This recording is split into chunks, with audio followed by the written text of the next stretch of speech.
What's going on, everyone? Yesterday, game one, Dallas Mavericks, Golden State Warriors. The Golden State Warriors handled the Dallas Mavericks handily, especially in the second half, into a blowout rout. Now, my big thing about this series, from what we saw from game one, and it's just game one, so we can't get too ahead of ourselves. Mavericks had a lot of open shots that they just missed.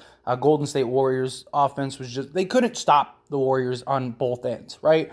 But I think the big issue from what we saw was just a lack of talent from the Dallas Mavericks. Now, they do have talented guys, but they don't have that other go-to star.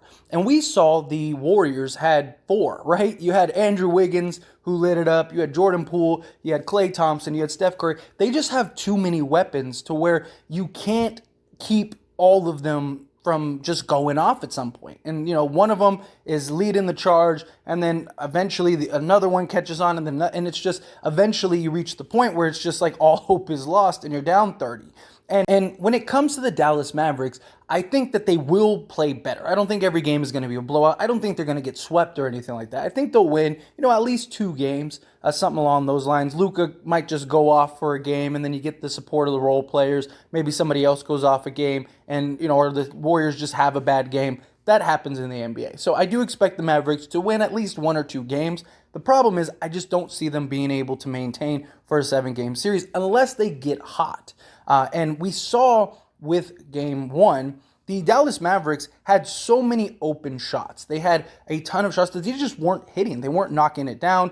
They were containing Luka. They were doing an excellent job on Luka. And they were basically like, make the other guys beat us, essentially, which is what I was saying. If you saw my previous video, I'll even link that video down in the description below, leading into game one. I said the Warriors I thought that they would win game one. I thought that they were going to win the series. And I thought that the game plan would be, keep Luka to a standard, a 20-point, 22-point game and make everyone else beat you. And that's kind of what they did in game one. And it worked, right? Nobody else was hitting shots. Everybody was just kind of stagnant. But I do expect Dallas to make a lot of those shots that were missed. I mean, they were like, at one point, they were like 6 of 23 or 6 of 29, something crazy like that from the 3-point range. I don't think that's going to happen. They have too many good shooters on this team. But again, the lack of talent, I really think, showed in game one. And just the fluid motion offense of the Warriors, it's hard to keep up. Like Dallas, what the offense is. Luka's going to get the ball. He's going to try to make a play. He's going to make something happen. And then he's going to either, shoot it, step back 3, or he's going to kick it out to one of his guys on the perimeter. Like, the offense. What's going to happen with the Dallas Mavericks. The thing is Luka is so great, he's able to do it even though the game plan.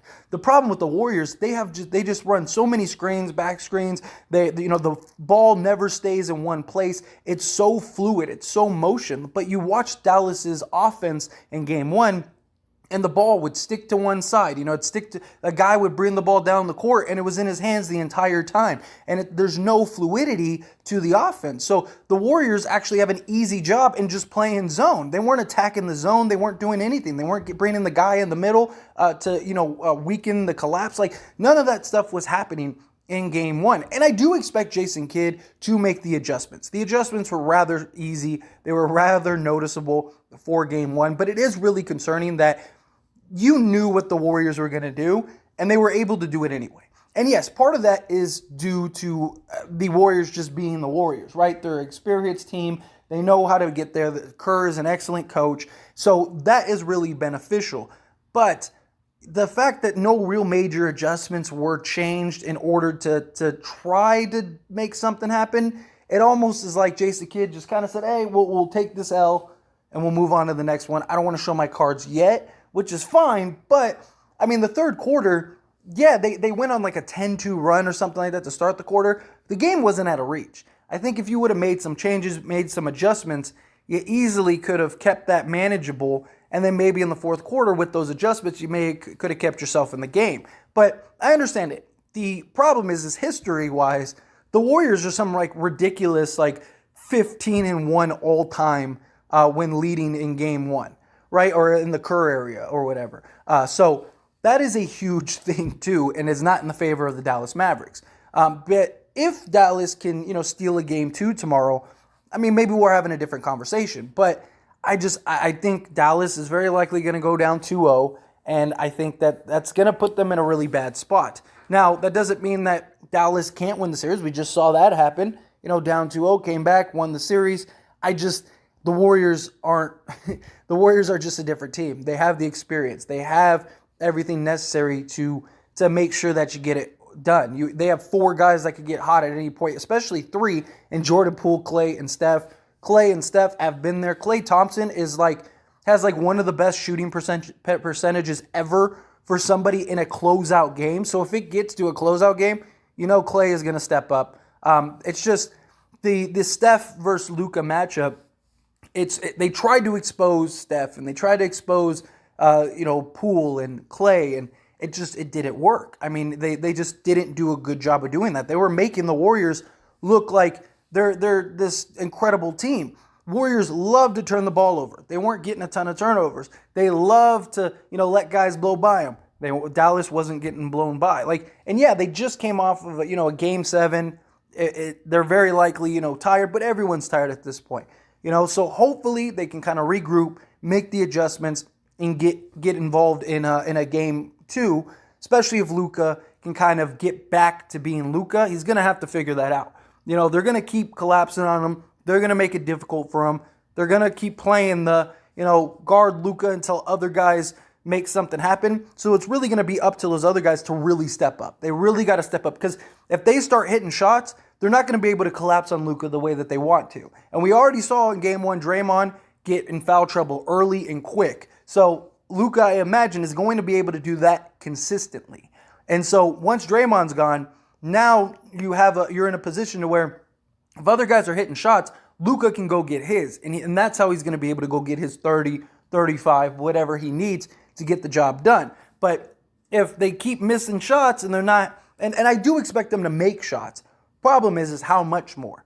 I just think that if they can get hot enough, I think they can win the series. I really do.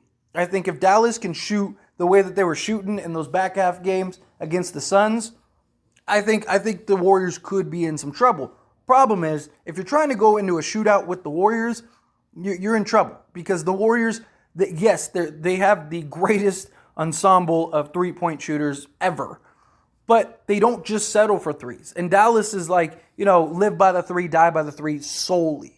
Where the Warriors, they get easy buckets, they get layups. Their motion offense is just so fluid, and it's very San Antonio Spurs-esque. And people think that that's boring. People think that's just a boring way to go about it, but it works. San Antonio was a dynasty for years, and look at the Warriors, same thing, dynasty for years. That fluid motion offense really works because it makes it so hard to guard people, especially when you have the talent that the Warriors have.